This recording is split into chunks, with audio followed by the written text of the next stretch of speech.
The receipt carried 9 euros, if I'm not mistaken. It was not up to 10 euros. They sent it with 10 euros. It was not up to 10. It was around 10 euros. That's the amount he used to send my documents to me. Around 10 euros. People, when I said this man went from 0 to 100. What do you mean? Okay, I'm exaggerating now.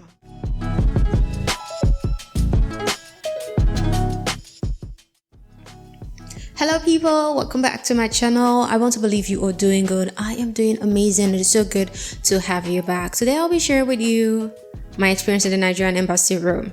The other videos I've done concerning the Nigerian Embassy Rome has gotten quite a lot of attention, and yeah, I'm happy about it. I'm trying to test out YouTube and what works and what does not, so it seems like this is working, so I might as well create content that pertains this.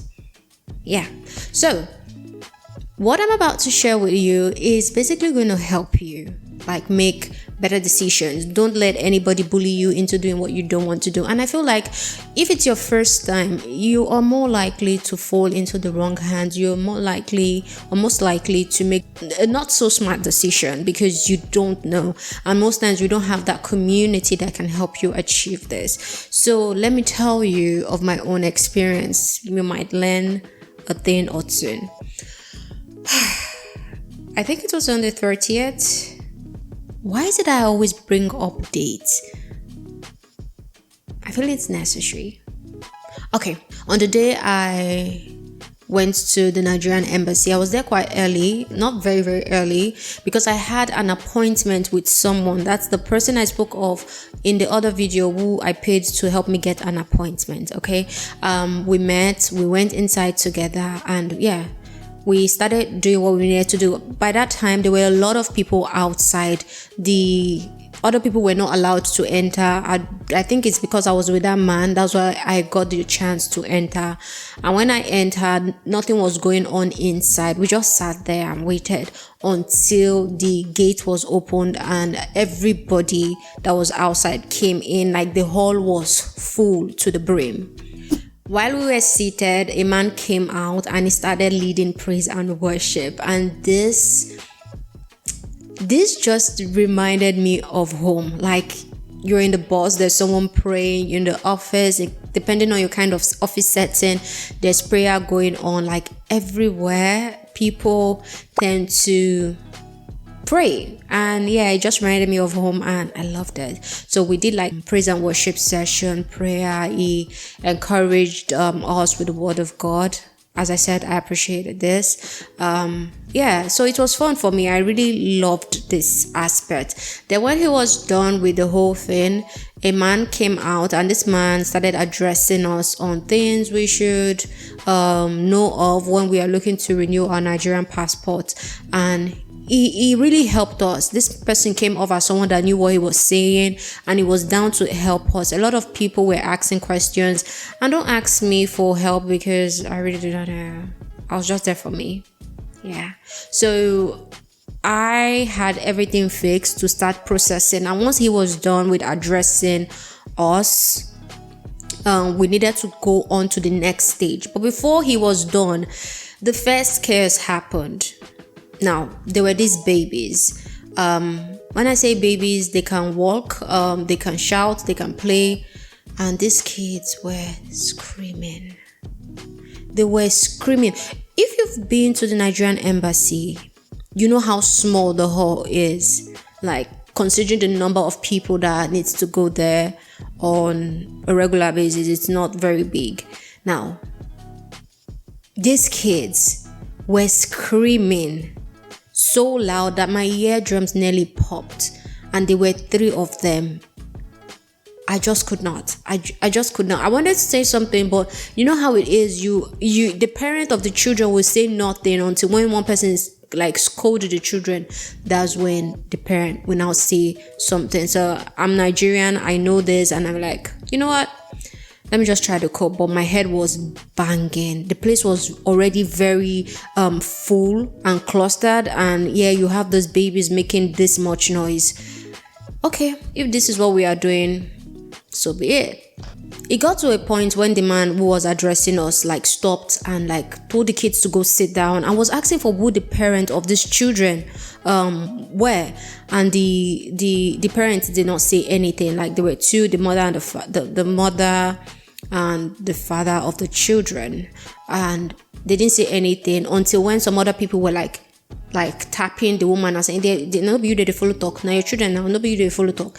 Then the man went for her, and like he was not rude. I really appreciate that. He was not rude. He just like gave it to her like, what do you want people to think of you as a mother if you cannot handle your children in public? And I really appreciated that. While he was scolding her, this man, the man that led the prayer, came and was like, don't worry, they are kids, let me take them out. And I was so thankful. I was like,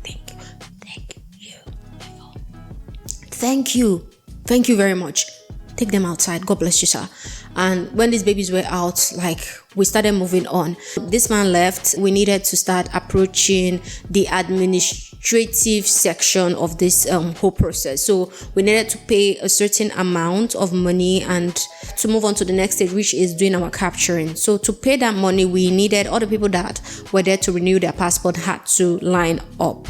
So we lined up. Then there was this woman from the beginning. That morning when I got inside, this woman was seated out inside also, and there were some other people seated inside when I got inside that morning. This woman, her face just looked like someone that was there to fight. She was boning. You know, there are some kind of people that you can see their face. They are not laughing, but they don't mean trouble. They're just keeping to themselves. But this woman, from her face, you can tell that if you mess with me, I'll scatter this place. And yeah, this woman was on the line also. So she was at my back. Was she? I can't remember the setting. But we were told that we needed to get the number from the gate. So I and some people, and this woman happened to be among this group, we needed to go back to the gate. All right. Go back to the gate, then get a number, fix some certain document, and yeah. So we went to the gates, and let me tell you, before that time, this one was already yelling and like jabbing at other people. It's not like she was calm. She was already jabbing at other people. Like some people were talking to her, and she was like, yeah. You know, those kind of people. So we went back, and while we were going, her documents fell to the floor, and I picked it. And I was like calling her like, hey, excuse me. This man did not even look back. I don't know if she felt like I wanted to take her place. I didn't understand. I wanted to drop it, but that's the petty me. Wanted to drop it to the floor and like step on it and move on. But yeah, I'm grown. So yeah, I don't do those things anymore. Jesus is always on my shoulder like, don't do it. Don't do it. So I literally took her paper. So I took her paper and put it right in front of her. She said, oh, thank you. At this point, I was not having it because I was pissed. I just moved on to the person who was going to handle my own issue. While my issue was being addressed, the other person addressing this woman started telling her that she would not be able to get her Nigerian passport fixed that day or renewed that day because she didn't have the necessary document needed to get this done. Can you imagine, with all the trouble that this woman almost started, she didn't have the right document with her.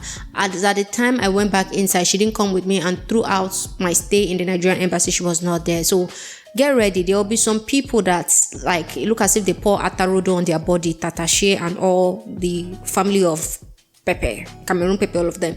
Like her body was biting her, and from other people's experience, there's always that one person. There is always that one person that is out for war. Nigerian Embassy Rome, what did you do to that woman? Like the woman was parrying from from the onset. Yeah, so that woman left. Cool. Yeah, I don't care. So she left. Then we moved on to the next stage. I even got into trouble. Oh my god, I got into trouble with the administrator because the guy that I was working with, he talks too much and talking too much for me, telling me too much things that are unnecessary. It kind of gets me confused. I like it when people are talking to me and just tell me this is the ABC, finish. Don't tell me A and tell me the reason why. It's because I don't care. I don't care. Just give me the instruction, a bastard. I don't need the history or the details behind. And this guy got me confused. So as a result, I thought he asked me to do a certain thing, and that was what my husband understood also.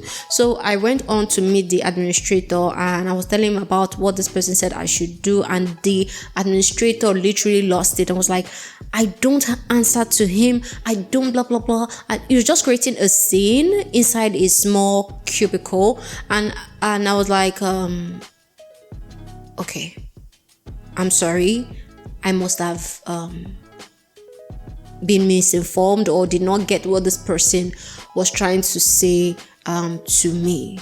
And immediately I said that this man calmed down, and I'm like, what is the point of this your unnecessary ranting? Because it was unnecessary. It was that simple for you to just say, I think you've got these things mixed up. That's not what I do here. You can effectively make a point without sounding trash. Yeah, some people are just naturally rude. Yeah.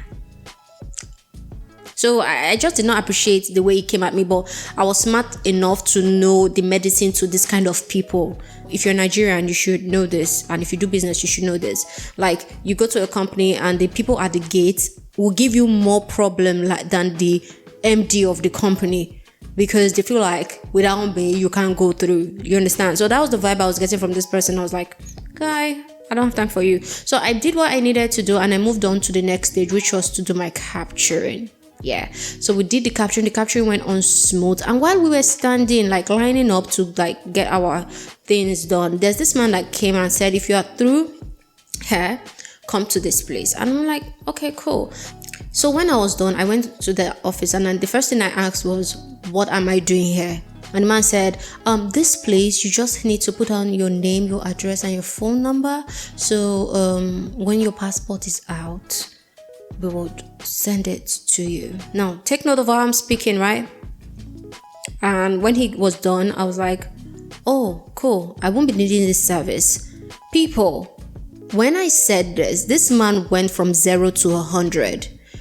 What do you mean? Okay, I'm exaggerating now. You can't get your passport without employing this service. It is impossible for you to get your passport. How do you think you were going to get it? I was like, the messed up thing was that I had to lie to get out of this situation. I didn't at that point. I was not thinking. I just like I was gonna come back to get my Nigerian passport myself, and the man was like, no, you can't come back to get your Nigerian passport yourself because you won't be allowed to come in, which was a big fat lie. The man that addressed us earlier did not tell us it was mandatory. He said, if you want. Now, the person I was working with, if you watched the initial video, he told me that he was going to handle the shipping, and I've already paid him. I've given him good money. He should be able to ship the documents to me, right? And it was cool by me. I don't want to give different people different money. You understand? At this point, I was not having it. I just left that place, and I could hear him say, you will see, she will not get her passport. You will see, she will not get her. But why do you feel the need to put fear in people? These things are not necessary. Because of 1 naira or 2 naira that you want to get, you not put fear into people and make them feel like without you, it is impossible. This is so Nigerian. So Nigerian. It's so messed up, and I hate it when you trap people because of your own personal gain. Some people don't have the money to do these things, then you are now forcing them that they should go and look for the money to do it, that you must do it, and it's not necessary. It's really not necessary. If I was not working with the man I was working with, I would have employed that service. Of course, it's going to be easier for me, right? But I already have someone, and I don't even need to explain myself to this man. I don't want to do it, I don't want to do it. But yeah, it was then again. I just left. I grabbed my husband, and we were out of that place.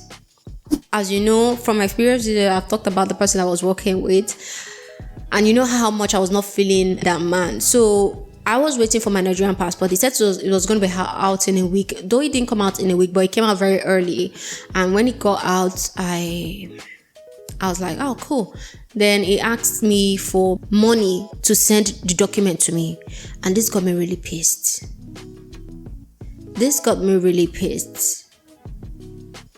After 320 euros, you still cannot you can't take 25 euros out of 320 euros to send my documents to me, I felt really disappointed. Like, the 320 euros I paid did not pain me as much as this 25 euros did. I felt so, no, you know, I don't know if it's just because I'm a business person. From my business mind, I always do things in order to leave room for next time. I'm not that kind of business person or businesswoman that would eat now and close that door. I want to leave room to be able to eat and eat and eat and eat from this same business. So what he did, like, was a total closing of the door, because even if I did not enjoy, I was not feeling him, there's a possibility that I might have someone who needs help, like who needs the service, and I introduce the person to him. But that door immediately went off when he said he needed money to ship it to me. But at the same time, I'm a reasonable person. I felt like maybe he said he was going to give other people money, which I didn't care for because it was him I was working with. But maybe he needs the money, like, yeah, it's money for shipping. Then I said, how much am I send? He said any amount I wanted to send. I'm like, what's this man getting at? Any amount? You don't know how much for shipping? I just sent him 25 euros. It's the exact same amount I was asked to pay in the DHL counter in the Nigerian Embassy. So I gave him the exact same money, and I'm like, here is it. Then he said I was going to get my passport in a day or two, and I was like, okay, cool. So I stayed in my house, so I waited. I did not go anywhere because I didn't want to miss it. It's an important document. So the day he said he was going to come, my document did not arrive, and I'm like, okay, let me chill. Then I called him and said, see, my document is not arrived. He said, don't worry, it will arrive. And I said, you know what, send me my tracking ID. With that, I want to know where this document is, because there's something called identity theft. I don't want anybody to steal my identity. Yes, I'm not a celebrity, but it's my identity, and I don't want it in the hands of anybody. So I want that document. And he was like, it's going to get to you. My dear, the next day it was nowhere to be found. I was like, send me this thing. Like, I was going back and forth and calling this man. It was very stressful. I hate it when I pay for something and you can't just give me what I need. What is the problem with you sending my tracking ID? Like, what's the problem with you sending my tracking ID? When everything was going, like, it was getting heated, I was talking to this man on phone, and I felt like he gave me an attitude. He gave me attitude on, like, while I was talking to him, he gave me like, I'm busy, don't talk, something like that. I didn't get it because it was very fast, but I felt like he gave me attitude. I was like, hey, let God just bless you. Let God bless you. Let my documents not get to me. I'll come and drag you very well, and you feel the effect of me dragging you if I don't get my passport.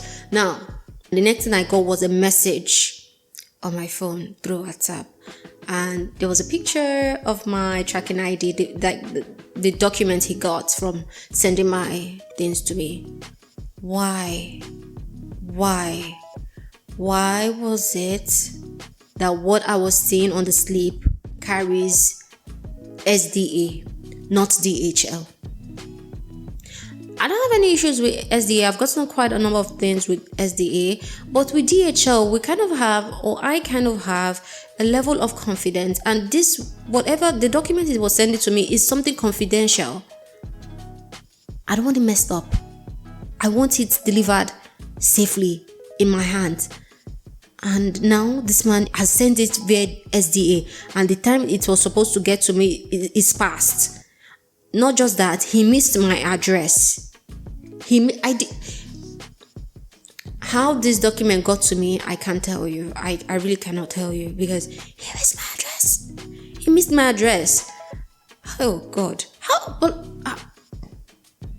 He missed my address.